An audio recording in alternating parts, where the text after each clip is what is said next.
Какое отношение колдовство имеет к теории струн и устройству Вселенной? Вопрос. Как и любое явление, являющееся невымышленным и настоящим, магия для меня тоже колдовство, рафинированное Гарри Поттером и культом аниме, в силу коммерческой выгоды многих сторон, имеет свои накладки и проявления. Нашему пророку сделали колдовство сихр. Будучи сверхсуперсуществом, хозяин показал всем остальным, что такое магия.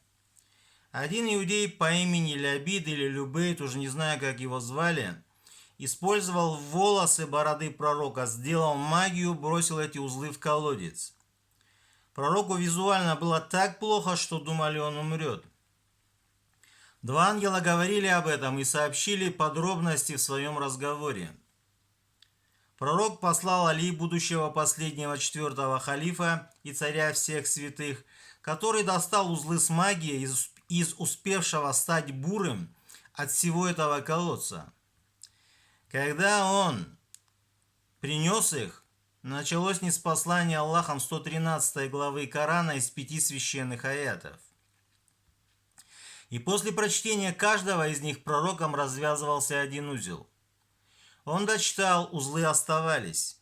И тут продолжилось ниспослание Корана в виде 114 последней главы из 6 священных аятов. После ее прочтения все узлы сами развязались. А пророк встал, как будто с ним ничего и не было. Вопрос. Откуда колдун знал про 11 измерений мироздания струнной теории современной физики, чтобы перекрыть их все? Он и не знал, просто выполнил инструкции колдовства, ниспосланные самим Аллахом, ангелам Харуту и Маруту в Вавилоне, о чем говорится в Коране, и уже упоминалось в этой небольшой автобиографической повести фэнтези.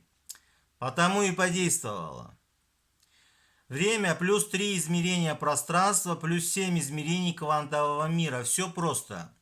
Позже зверь проверил на своей шкуре, когда 11 святош плюс дирижер Конча долбили его примерно по этой системе. Но об этом чуть позже.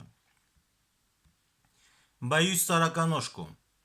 Как ни странно, я не то чтобы смелый такой, но обычное насекомое, ничего такого. Пауки вообще симпатяги.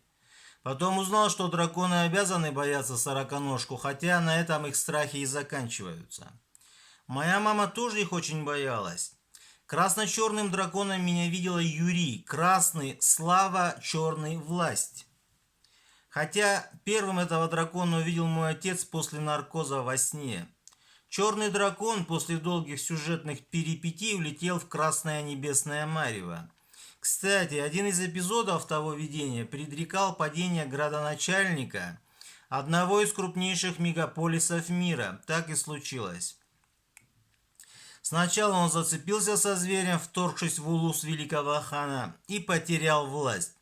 Позже, не успокоившись и не сделав выводы, вторично попал под раздачу и кони двинул. Робот рассказывал, что после смерти на том свете он так сильно орал, что такого крика не слышали уже давно.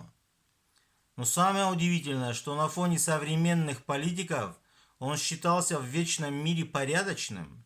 Что же будет с этими?